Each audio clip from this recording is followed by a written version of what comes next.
사도행전 10장 34절에서 43절 말씀을 통해서 믿음을 통해 오는 은혜라는 제목으로 말씀을 나누고자 합니다. 사실 이 말씀을 묵상하는데 청년들이 되게 많이 생각이 났어요.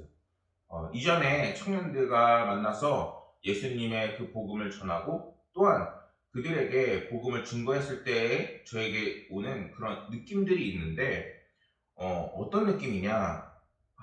이 복음이 정말 믿음을 요구하는구나 라는 것입니다. 예를 들어서 청년들에게 이야기를 할 때에 많은 생각을 갖고 이야기를 정리를 해서 이야기를 합니다. 그럴 때 이제 생각을 많이 하고 가니까 복음을 전할 때 복음을 논리적으로 이렇게 전하게 되는 거죠. 사실 우리의 사고가 논리적인 이야기와 선과 후 그래서 결론이 이렇다 이런 이야기를 해야 우리가 쉽게 받아들이고 또한 이해가 편합니다. 그런데 이 복음 오늘 나눈 말씀만 하더라도 지금 베드로가 어디에서 말씀을 전하고 있느냐? 백부장 고넬료라고 하는 로마 백부장의 집에서 복음을 전하고 있다는 것이죠.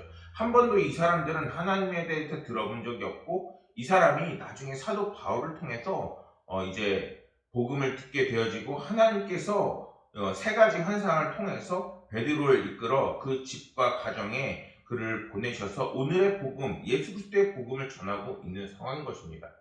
그런데 사실 이 이야기를 들으면서 베드로도 이들을 향해서 뭔가 근거를 얘기하는 게 아니에요. 그냥 예를 들면 ABCD는 왜 ABCD냐라고 얘기하는 것이 아니라 이것은 A고 이것은 B고 이것은 C인데 이것을 암기하면은 영어가 되는 거야. 이렇게 되는 것처럼 오늘 말씀에서도 그 진리의 복음을 그냥 선포하고 있는 것이죠. 그 말은 오늘 말씀에서도 예수 그리스도의 복음을 우리가 믿어야 우리가 하나님의 놀랍고 크신 은혜가 임한다는 것을 이야기하고 있다는 것입니다. 긍정적인 생각을 훈련하라 라는 글을 보게 되었습니다. 어릴 때부터 명석한 두뇌로 많은 이들의 기대를 한 몸에 밟는 청년이 있었는데 그가 불의의 사고를 만나게 됩니다. 아버지와 함께 나간 사냥에서 그만 양쪽 눈을 다 잃은 총기 사고를 겪게 된 것이죠. 자신의 실수로 아들이 두 눈을 잃었다는 죄책감에 아버지는 비탄과 절망에 빠져 정말 괴로워하고 있었습니다. 그러한 아버지를 본 그는 우울하고 힘들었지만 애써 웃으며 말을 했습니다. 아버지, 양쪽 눈은 잃었지만 머리는 남아있어서 괜찮아요. 이 이야기를 듣는데 잠깐 조금 이상하더라고요. 그런데 그 후로 그는 아버지를 위해서라도 더 이상 절망한 모습을 보이지 않겠노라 했던 것입니다. 늘 큰 소리로 웃고 떠들며 부지런히 무언가를 했고 일부러 기쁜 듯이 활기차게 행동을 하면서 노력을 했다는 것입니다. 그러자 자신에게 놀라운 변화가 일어났습니다. 기쁜 척이었던 내면이 이제는 진짜로 기쁨이 차올랐고 잊고 있던 꿈과 그리고 열정도 다시 타오르기 시작했다는 것입니다. 결국 그가 어떤 사람이 되었느냐?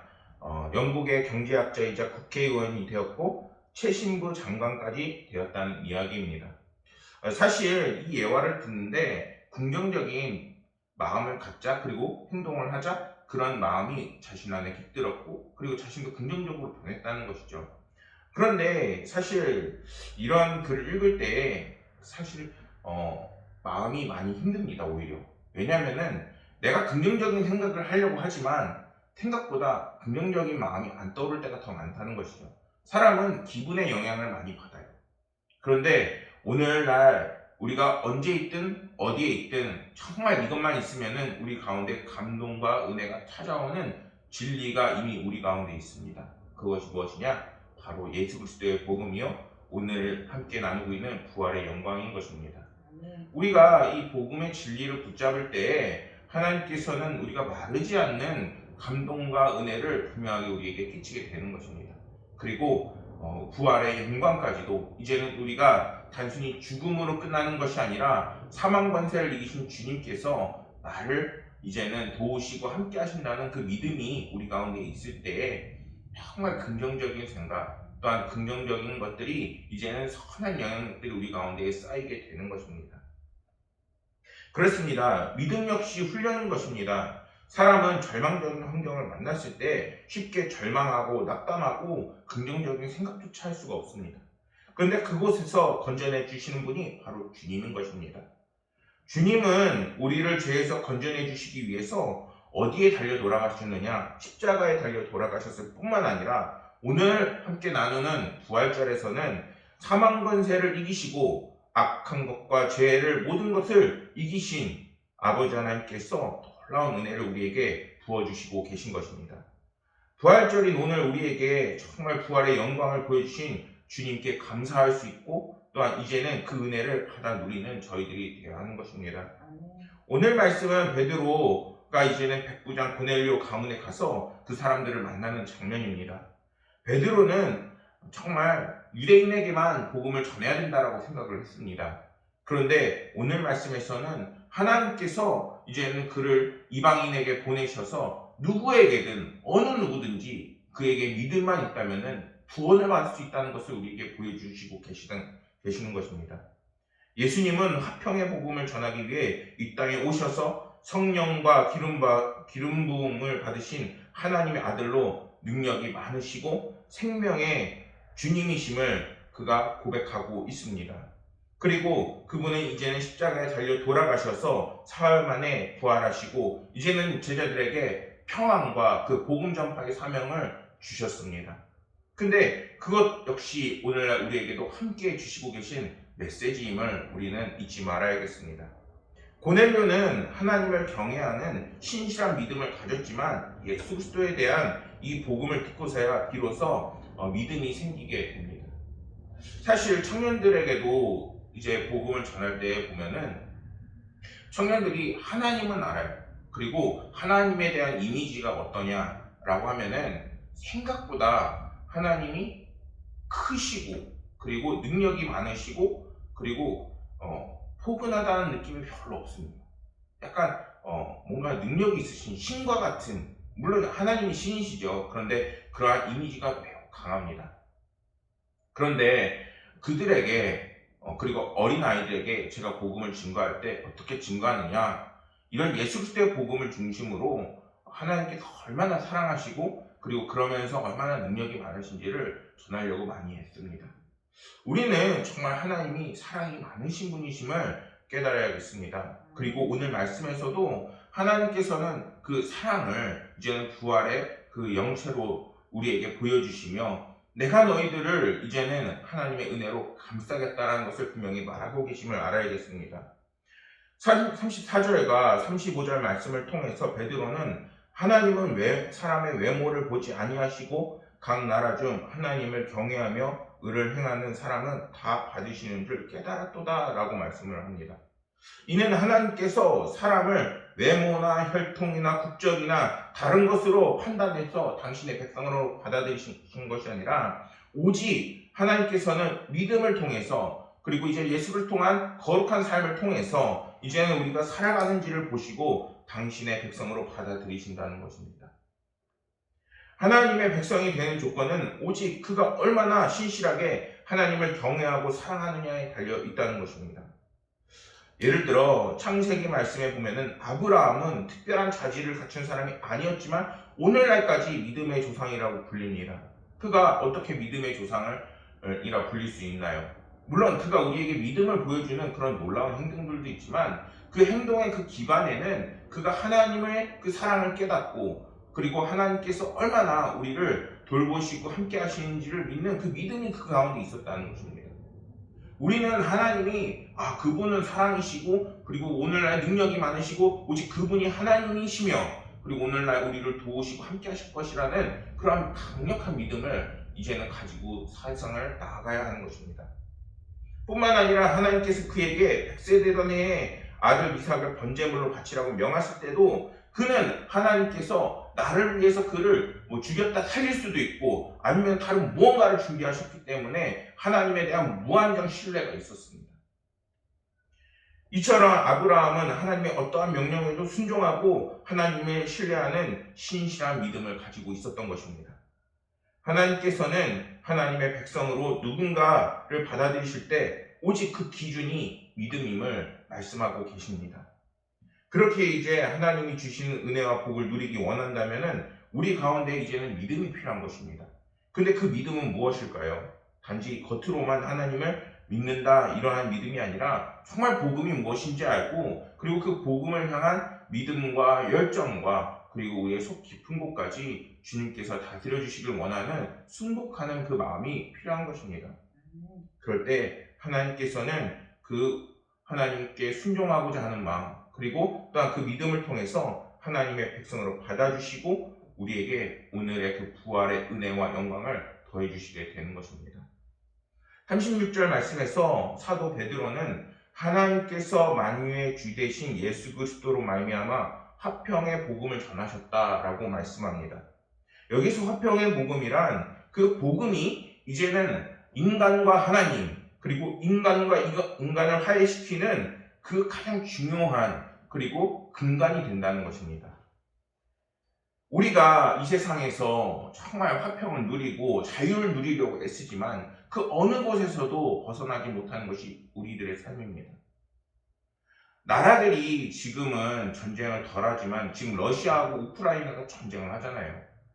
그런데 그 상황 속에서 그들이 할 수 있는 선의 평화는 이제는 협상을 하고 그리고 서로 물러나고 이제는 협약을 체결하는 것까지인 것입니다. 서로 무력을 갖추고 그리고 이제는 서로를 바라보면서 서로에 대해서 조심하고 침공하지 않는 것이 오늘날의 이 상황과 그 전선인 것입니다. 우리 삶 가운데 진정한 평화가 임하기 위해서는 우리에게 화평의 복음이 되신 예수 그리스도가 우리의 삶 가운데의 그 중심이 되어야 되는 것입니다. 그럴 때 정말 삶의 문제로 부글부글 끓던 나의 삶은 이제는 화평과 은혜로 가득 채워지게 되는 것이고 이제는 내 삶에 있던 모든 문제가 예수 그리스도의 복음이 들어가면서 정말 원인은 알 수 없는데 정말 놀라운 은혜로 이제는 가득 채워지게 되는 역사를 맛보게 되는 것입니다. 그런데 우리가 왜 이렇게 진정한 화평과 은혜를 찾아볼 수 없는 삶이 되어버린 것인가요? 그것은 우리에게 해결되지 않는 원죄 그리고 죄가 우리가 태어나면서부터 가지고 있기 때문입니다. 아담과 하와가 범죄함으로 인간 세상에 죄악이 들어왔을 때 그 죄악은 인간을 한없이 이기적이고 자아중심적으로 만들었습니다. 그들에게는 더 이상 하나님도 이웃도 존재하지 않고 오직 나 그리고 오직 자신들의 그 탐욕과 욕심만이 우리들을 가득 채우게 되는 것입니다. 그리고 누구를 위해서 희생하지도 않고 오직 자신을 위해서 사는 사람이 되어지게 되는 것입니다. 또한 그들은 누군가 자신에게 조그마한 피해를 입히려고 한다면 그것을 결코 용납하지 않습니다. 그러다 보니 언제나 분쟁과 다툼과 미움과 시기와 그리고 인간 세상에서 너무나도 이런 죄악된 것들이 떠나지 않게 되는 것입니다. 우리의 삶이 지금 말한 이러한 것들과 어떻게 다른가요? 너무나도 닮아있고 그리고 이것들이 실제로 우리 삶 속에서 일어나고 있지 않습니까? 그런데 복음은 무엇인가요? 복음은 이러한 죄악으로 어그러진 모든 상황들을 하나님과 다시 관계 맺게 함으로 이제는 우리를 회복시키는 하나님과 인간과 인간을 다시 창조 당시의 관계로 회복시키는 그 능력이 있는 것입니다. 사랑하는 여러분, 진정한 평화는 이제는 예수 그리스도로부터 오는 것임을 우리가 알아야겠습니다. 그렇게 우리의 삶에 평화가 깃들기 원한다면은 우리에게 우리 마음속 그 중심에 복음을 갖고 그리고 복음을 전하는 삶이 되어야 되는 것입니다.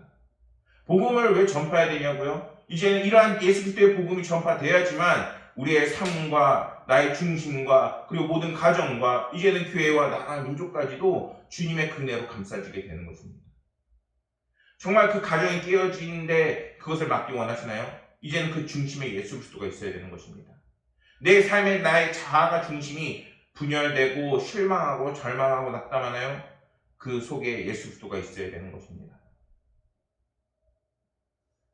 39절 말씀에서 베드로는 고넬료와 그 가족 친구들에게 우리는 유대인의 땅과 예루살렘에서 그가 행하신 모든 일의 증인이라 말씀합니다. 지금까지 말씀했던 그 모든 것들에 대해서 이제는 우리가 마음속에 담아두고 이제는 어디를 가서든 예수 그리스도를 증거하는 증인이 되어야 된다는 것입니다. 사실 베드로를 비롯해서 사도들이 초대교회 성도들에게 권위를 인정받을 수 있었던 가장 큰 이유는 그들이 예수님의 공생애를 실제로 받고 함께 했다는 것입니다. 그들을 통해서 복음이 전해지는 것이 굉장히 컸지요.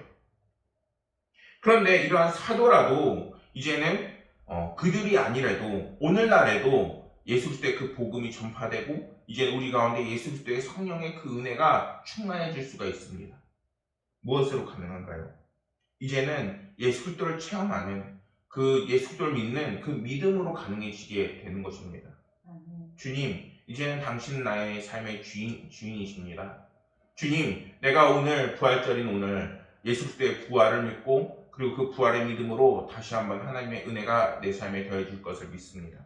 하는 그런 믿음으로 우리가 예수 그리스도의 부활을 고백하고 또한 그 믿음을 우리가 주님 앞에 더욱더 견고히 쌓아나갈 때 하나님께서는 그 믿음으로 인해 우리를 통해서 그 믿음을 통해서 우리가 예수 그리스도를 다시 한번 체험할 수 있는 은혜를 더해주시게 되는 것입니다. 성경책의 그 글씨가 단순히 글씨로 머무는 것이 아니라 이제는 나의 삶의 체험으로 나타내주게 되시고 나에게 어려움이 찾아올 때, 슬픔이 다가올 때, 낙심할 때, 그리고 절망할 때 아버지 하나님께서 주시는 크신 은혜와 성령이 내 삶을 가득 채우게 되는 것입니다. 그것이 무엇이냐? 부활의 은혜요, 능력이 우리의 삶 가운데 찾아오게 되는 것입니다. 사랑하는 여러분, 낙담하지 마시기 바랍니다. 오히려 그럴 때에 주님의 은혜를 채우세요. 주님의 은혜를 채울 때에 우리의 삶 가운데 정말 광채가 나고 그리고 어느 곳에 있든지 주님께서 부활과 은혜와 부흥으로 이끌게 되는 것입니다. 부활절인 오늘 매년 이때마다 우리가 예수님 다시 사셨다라는 이것을 이야기하는 것은 단순히 말로만 그치는 것이 아니라 이제는 그 사실이 믿음으로 고백되어지는 증인의 삶이 되어져야 하는 것입니다. 죽으면 천국이요 살면 간증이라는 글을 보게 되었습니다. 한 남자에게 지난 2월 4일 너무나도 큰 절망이 다가왔습니다. 왜냐하면 26년간 남자와 함께한 사랑하는 아내에게 폐암 말기라는 판정이 났기 때문입니다. 4살 연하지만 때로는 친구이고 엄마이고 동지이고 내 편이었던 아내가 투병을 시작하게 돼서 이 남자가 큰 절망에 빠져 있었습니다. 근데 더 위험한 것은 중간에 코로나 감염체가 치명적인 상태에 도달했고 지금은 중환자실에 한 달 넘게 치료를 받고 있는 상황인 것입니다. 자가호흡이 안 돼서 기관절개를 통해 인공호흡을 하고 있고 의사의 면담을 할 때면 부정적인 의견을 말하기에 의사를 만나는 것조차 너무나도 힘이 겨우는 상황입니다. 남편은 이제는 하루에 수십 번 돌고 그냥 있어도 눈물이 나는 상황이라고 합니다. 이런 가운데 가장 큰 위로가 된 것이 바로 부활입니다. 지금보다 더 강하고 온유하며 신령한 몸으로 부활한다는 진리가 그를 위로하게 된 것입니다. 이 부활의 소망이 이 남편을 버티게 하고 있습니다. 그리고 대신 이런 기도를 드리고 있습니다. 죽으면 천국과 부활이고 살면 간증입니다. 어차피 언젠가 천국 가는 것인데 아내를 살려주셔서 간증 진하게 하고 가게 하소서. 이렇게 믿음으로 고백을 하고 있습니다. 여러분, 사망 권세를 이기신 예수님의 부활과 기쁨이 사망 문턱에 있는 어떤 사람에게도 이제는 전해지고 그리고 가득 넘쳐야 되는 것입니다. 우리가 어디에 있든 이러한 은혜와 기쁨을 잃어버려서는 안 되는 것입니다. 41절 말씀을 보면은 베드로는 고넬료와 그의 가족, 친구들에게 예수 그리스도께서 부활하신 이후 당신의 모습을 모든 사람에게 보이시지 않았음을 말씀합니다. 그럼 누구에게 보이셨느냐? 고린도전서 15장 6절 말씀을 보면은 그 후에 500여 형제에게 일시에 보이셨나니 라는 말씀이 있습니다. 500여 명에게만 보이셨어요. 그러면 주님은 이 사람들을 선택하고 구별하신 것일까요? 사실 지금 보이셨을 때에는 선택하실 수 있어요. 왜냐하면 눈으로 본다고 해서 주님을 믿는 것은 아니기 때문이에요. 그런데 정작 그들에게 보이신 이유는 그들에게 믿음이 있었기 때문인 것입니다. 그렇다면 오늘날 주님을 보고 이제는 믿음을 지닌 그리스도인의 삶으로 나아가는 그 영광된 은혜를 어떻게 맛볼 수 있을까요? 그것은 이제는 주님께서 다시 살아나셨다. 그리고 주님께서 나와 함께 하신다라는 그 믿음을 우리 가운데에 강력하게 가져야 한다는 것입니다. 사랑하는 성도 여러분, 43절 말씀에서 베드로는 복음을 전하면서 모든 선지자도 증언하되 그를 믿는 사람들이 그의 이름을 힘입어 죄사함을 받는다 라고 분명하게 선포합니다. 즉 예수 그리스도를 믿는 자들이 이제는 속죄의 은총을 입는 것이고, 그리고 그것을 구약의 선지자들조차 그 예언을 확실하면서 증언하고 있다는 것입니다. 여러분들은 예수 그리스도의 복음을 믿음으로 이제는 여러분들이 은혜가 넘치고 또한 그 사랑이 넘치고 주님의 부활의 은혜가 넘칠 것을 확신하십니까? 이제는 그러한 확신이 여러분들 삶 가운데 가득 넘치기를 소망합니다. 그럴 때 하나님께서는 이제는 죄사함을 넘어 우리의 삶을 회복시키시고, 또한 그 부활의 은혜로 이제는 우리의 삶을 더 나은 곳으로, 또한 우리의 고강은혜의 교회 같은 경우에는 부흥으로, 그리고 여러분들 삶 가운데에서는 정말 주님께서 인도하실 예비된 그러한 은혜가 준비되어 있는 것입니다. 사랑하는 성도 여러분, 하나님의 형상으로 존귀하게 창조된 우리가 이제는 그 모습으로 회복되어야 되겠습니다. 그런데 그것은 이제는 주님의 그 복음을 통한 믿음과, 그리고 예수 그리스도의 그 부활의 영생을 믿는 그 믿음으로 가능하게 되는 것입니다. 이제는 그 믿음을 가지셔서 이제는 여러분들이 죄사함을 받고 주님의 놀라운 구원의 은혜가 여러분들의 삶 가운데 늘 가득 넘치기를 소망하겠습니다. 기도하겠습니다. 하나님 아버지, 오늘은 믿음을 통해서 은혜라는 제목으로 말씀을 나누었습니다. 오늘 말씀 속에서 고넬료 가정에 놀라운 성령의 은혜가 임하고, 또한 그것이 우리의 삶을 정말 변화시키고 구원으로 이끄는 놀라운 은혜의 말씀을 나눴습니다. 아버지 하나님이시여, 이제는 우리의 돌아가는 발걸음, 이제는 교회에서 그 은혜가 머무는 것이 아니라 돌아가서도, 가정에서도, 일할 때에도, 공부할 때에도 하나님이 주신 그 은혜, 아버지 하나님께서 나를 구원하셨고 또한 부활시키시고, 또한 예수 그리스도의 복음이 있을 때에 우리의 삶에 기쁨과 은혜가 넘치게 됨을 잊지 않도록 은혜 더하여 주옵소서.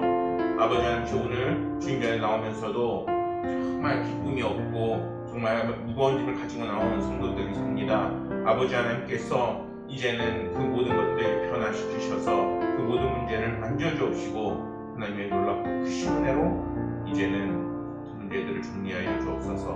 하나님께서 부활의 은혜와 회복의 은혜를 저희가 삶 가운데 가득 넘치게 부으실 것을 믿으며 모든 말씀 우리 구주 예수 그리스도 이름으로 기도드렸습니다.